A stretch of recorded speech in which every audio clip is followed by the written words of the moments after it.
Hello मेरे class 11 के दोस्तों। आज एक बड़ा एक्साइटिंग दिन है क्योंकि हम शुरू कर रहे हैं आपकी इकोनॉमिक्स का पहला चैप्टर, स्वतंत्रता की पूर्व संध्या पर भारतीय अर्थव्यवस्था। क्या इकोनॉमिक्स पढ़ते पढ़ते आपका हाल कभी कभी ऐसा हो जाता है? अगर होता है तो सलूशन बताती हूँ आपको। इस वीडियो को देखो फिर चैप्टर पढ़ो। 5 मिनट में मज़े के साथ आपका चैप्टर क्लियर हो जाएगा। तो चलो स्टार्ट करते हैं हम इस वीडियो को। आप बोलोगे कि स्वतंत्रता तो बहुत दिन पहले हुई थी, आज क्यों हम उसकी अर्थव्यवस्था के बारे में जाने? अरे आज की अर्थव्यवस्था के बारे में अगर हम समझेंगे, गर्व करेंगे, तो हमें तो जानना पड़ेगा ना उस वक्त क्या स्थिति थी, कहाँ से चलकर हम कहाँ तक आए हैं।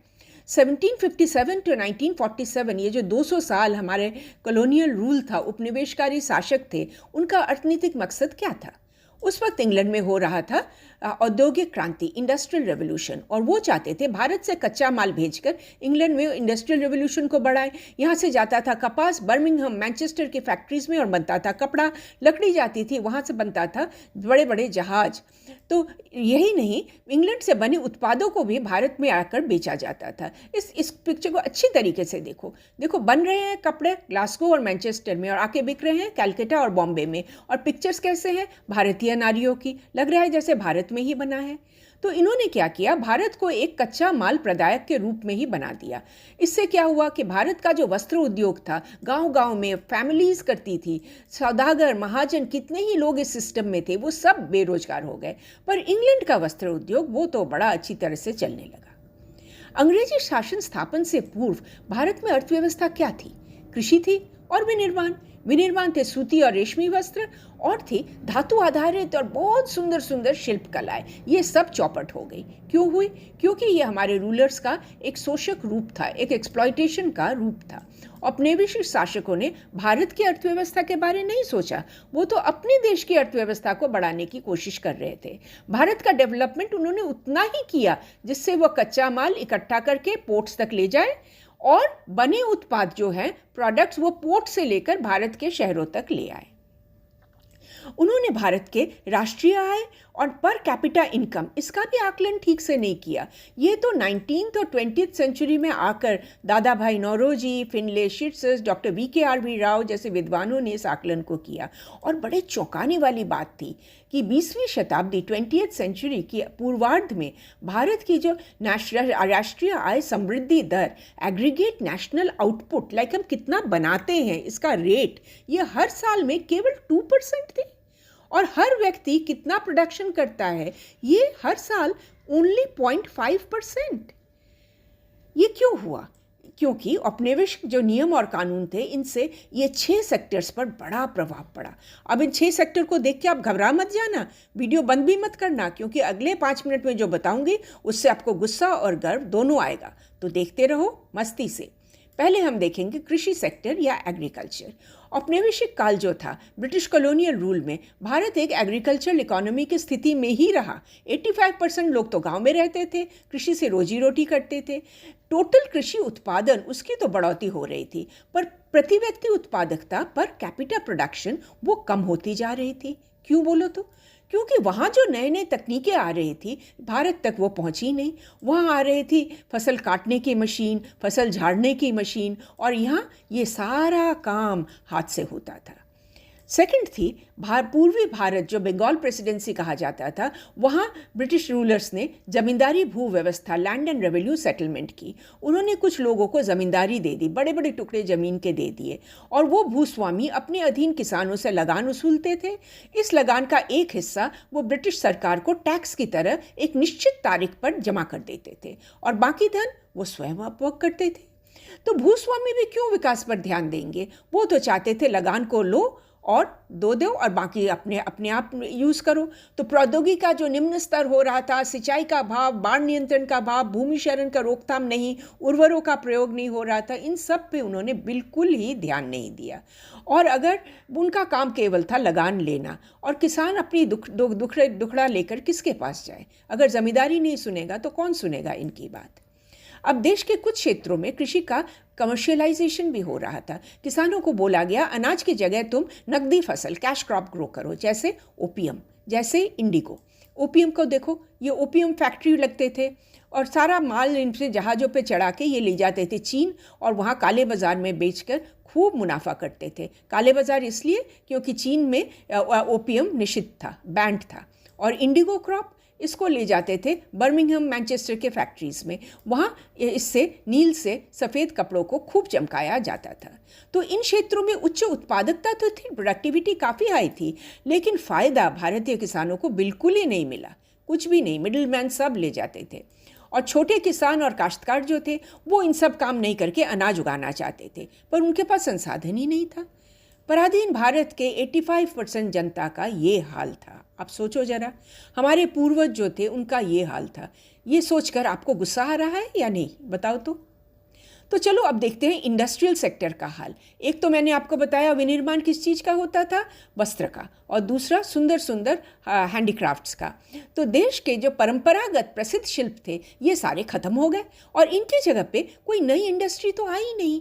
और ये स्थिति विदेशी शासक तो चाहते थे, उनके लिए तो फेवरेबल था, क्योंकि वह भारत को एक्सपोर्टर ऑफ रॉ मटेरियल की तरह देखते थे और चाहते थे कि ये एक बहुत बड़ा मार्केट की तरह रहे जहां हम अपने कपड़ा, अपना उत्पाद लाके बेचें। तो इससे उनके देश को तो खूब लाभ हुआ, पर भारत में क्या बेरोजगारी फैली। और एक और चीज़ हुआ, अपने तो कोई इंडस्ट्रीज ही नहीं थी, कुछ बनता ही नहीं था, तो इसलिए जबरन विदेशी वस्तु खरीदना पड़ता था। 19वीं शताब्दी के एकदम एंड में आकर कुछ उद्योगें लगाई जाने लगी। तो पहले ये पश्चिम भारत में जो सूती वस्त्र, कॉटन टेक्सटाइल मिल्स लगने लगी, बॉम्बे में, सूरत, नागपुर ऐसी जगह पे, और पूर्व में बंगाल में लगा पटसन या जूट उद्योग। 20वीं सदी में लोहा और स्टील उद्योग आरंभ हुआ। 1907 में जमशेदपुर में टाटा आयरन एंड स्टील की स्थापना हुई। द्वितीय विश्व युद्ध के बाद चीनी, सीमेंट, कागज आदि के कारखाने स्थापित होने लगे। लेकिन याद रखना, इस समय भी पूंजीगत उद्योग यानी कि कैपिटल गुड इंडस्ट्री का बहुत ही अभाव था। What is capital goods? जो मशीन और मशीन पार्ट्स बनाते हैं वो है कैपिटल गुड्स, क्योंकि ये मशीन ले जाते हैं दूसरे निर्माता और वे तत्काल काम आने वाली चीज़ों को बनाकर लोगों को बेचते हैं। तो मशीन और मशीन टूल्स अगर ना हो तो कितना मुश्किल होगा। तो ये सारे पूंजीगत उद्योग का इसका जो अभाव था, इसके कारण विदेश से इसकी आमदनी करनी पड़ती थी। और सार्वजनिक क्षेत्र जो था, पब्लिक सेक्टर कंपनीज भी थी, ये बड़ी लिमिटेड थी। ये केवल बिजली, रेल, संचार, पोर्ट्स ऐसे जगह में सीमित रहती थी। तो जो सारे भारत के जो उद्योग होते थे, इतने सारे जो उद्योग थे, इन सब के ग्रोथ रेट जो था वो बहुत कम था। और जो सकल घरेलू उत्पाद, ग्रॉस डोमेस्टिक प्रोडक्ट में इसका योगदान भी बहुत ही कम था। तो कैसा लग रहा है आपको? अगर विनिर्माण ना हो, मैन्युफैक्चरिंग ना हो, तो लोग क्या करेंगे? कृषि करेंगे, नहीं तो व्यापार करेंगे। तो चलो व्यापार पे देखते, एक नज़र डाल लेते हैं। Foreign trade. प्राचीन समय से भारत का व्यापारिक देश का एक बड़ा अच्छा नाम था। वो अपने भी सरकार ने क्या किया कि वस्तु उत्पादन, व्यापार, सीमा शुल्क, इन पे उन्होंने बहुत सारी नीतियां बना डाली, जिसका बड़ा नेगेटिव इफेक्ट हुआ। एज अ रिजल्ट भारत कच्चे माल का निर्यातक और इंग्लैंड के उत्पादों का आयातक बन के रह गया। Importer of English goods and exporter of raw materials. आ रहा है गुस्सा आपको? हमें भी बहुत गुस्सा आया जब हमने इसको आपको जब बताते हुए। व्यापार में इंग्लैंड का आधिपत्य जमा रहा। आधे से ज़्यादा व्यापार इंग्लैंड के साथ ही तो होता था, क्योंकि पहले आता था लंदन से जो आते थे जहाज़, वो अफ्रीका घूम के आते थे। और अब सुएज कनाल खुलने से क्या हुआ, एक छोटे रूट से सीधा सीधा आने लगे और भारत के व्यापार पर कब्जा कर लिया। जो थोड़ा बहुत बचा था वो व्यापार चीन, श्रीलंका, ईरान के साथ होता था। तो आपको लग रहा होगा इतना जो व्यापार होता था तो एक्सपोर्ट सरप्लस, हमारे पास काफ़ी धन भी होगा।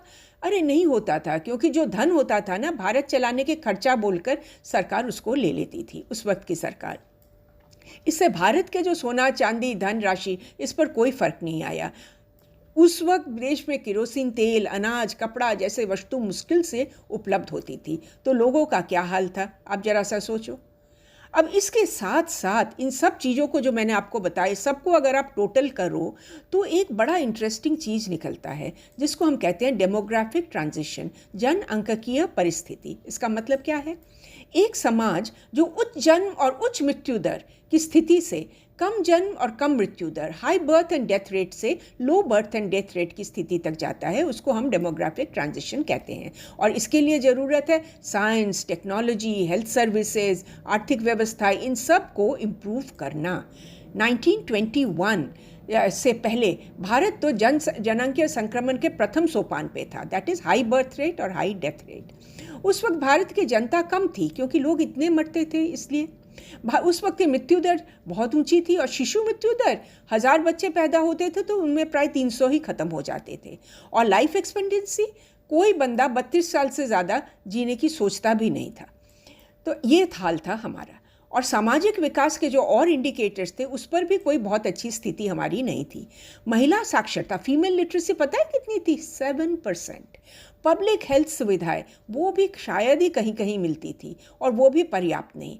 अत्यधिक गरीबी देश में थी और जनसंख्या की दशा बहुत ही खराब थी। कैसा लग रहा है आपको? गुस्सा, या कई तो गुस्से के मारे रोने की इच्छा हो रही है। तो हम एक बार ये भी देख ले कि उस वक्त लोग क्या क्या काम करते थे। देखो, नॉर्मली 3 ही सेक्टर होते हैं, एग्रीकल्चर, कृषि, इंडस्ट्री, विनिर्माण और सेवा सेक्टर। और औपनिवेशिक काल में अलग अलग क्षेत्रों में भारत में ऐसा कुछ था। कृषि में 75% जनता, विनिर्माण में 10% और सेवा में 15 से 20% जनता काम करती थी। और ये जो रीजनल विषमताएँ थी, रीजनल इम्बैलेंसेस थी, वो बहुत ज़्यादा थी। जैसे आप देखो, मद्रास प्रेसिडेंसी जिसमें आता था आंध्र प्रदेश, तेलंगाना, केरला, तमिलनाडु, बंगाल प्रेसिडेंसी यानी कि बंगाल और मुंबई, यहाँ लोग धीरे धीरे कृषि से हटकर उद्योग की तरफ जा रहे थे। लेकिन पंजाब, राजस्थान, उड़ीसा, यहाँ कृषि में लोगों की संख्या बढ़ रही थी। तो एक तरफ लोग उद्योग की तरफ जा रहे हैं यानी कि लो बर्थ रेट, लो डेथ रेट की तरफ, और दूसरी तरफ पंजाब, राजस्थान, उड़ीसा में हाई बर्थ रेट और हाई डेथ रेट की तरफ जा रहे हैं। तो ये एक बहुत बड़ी विषमता थी। पर ये मत सोचना कि बिल्कुल ही विकास नहीं हुआ। जो हमारे शासक थे उन्होंने विकास तो ज़रूर किया था, चाहे वो उन्होंने अपने लिए विकास किया हो, पर उसके कुछ फ़ायदे हमें भी मिले थे। जैसे रेल, बंदरगाह, सूचना, हर मौसमी सड़कें, इस तरह का विकास हुआ। शासकों का मकसद तो था अपनी सेना और अपनी व्यापार का सहायता करना। आम जनता को फिर भी थोड़ी थोड़ी सुविधाएं मिली। सड़कें तो बनी पर शहरों के लिए सुविधाएं हुई, ग्रामीण क्षेत्र में ये सुविधाएं शायद ही पहुंची। वर्षा काल में तो पक्के सड़कों के लिए लोग हाहाकार करते रहते थे। रेल लाइन बिछने से लोग दूर दूर तक जा सकते थे। साथ ही कृषि के उत्पादन को भी स्थानांतरित कर सकते थे। औपनिवेशिक शासकों ने डोमेस्टिक ट्रेड के लिए वाटरवेज पर भी ध्यान दिया, लेकिन जलपथ परिवहन सफल नहीं रहा। जहाँ भी रेल लाइन थी वहाँ जलपथ एकदम फेल हो गई। सूचना भेजने के लिए तार लगाए गए। ये देखो, तार दिख रहे हैं आपको इस लाइन सर्कल के अंदर। तो इनका प्राथमिक मकसद तो था कानून व्यवस्था बनाए रखना, पर लोगों को भी फायदा हुआ। और ये था सब उन दिनों का पोस्ट ऑफिस। डाक विभाग से आम जनता को फायदा जरूर हुआ, लेकिन पर्याप्त नहीं था। तो हम क्या देख रहे हैं? कुल मिलाकर धीरे धीरे विकास हो रहा था, लेकिन आर्थिक फायदे, जो इकोनॉमिक बेनिफिट्स थे, वो बहुत कम लोगों को मिल रहा था। मध्य व्यक्ति मुनाफा ले जा रहे थे, गरीब किसान वहीं के वहीं। वहाँ से चलकर आज की स्थिति में हम कैसे आए, इसको हम देखेंगे आने वाले चैप्टर्स में। तो ये तो था आपका चैप्टर। जैसा मैं आपसे कहती हूँ, एक बार वीडियो देख लो, फिर चैप्टर पढ़ो, 5 मिनट में पूरा क्लियर हो जाएगा। मैंने आपको जैसे बहुत सारे एग्जाम्पल दिए, ऐसे एग्जाम्पल दे के आंसर लिखना, बहुत अच्छे नंबर पक्का मिलेगा। Thanks for watching. कैसे कोशिश।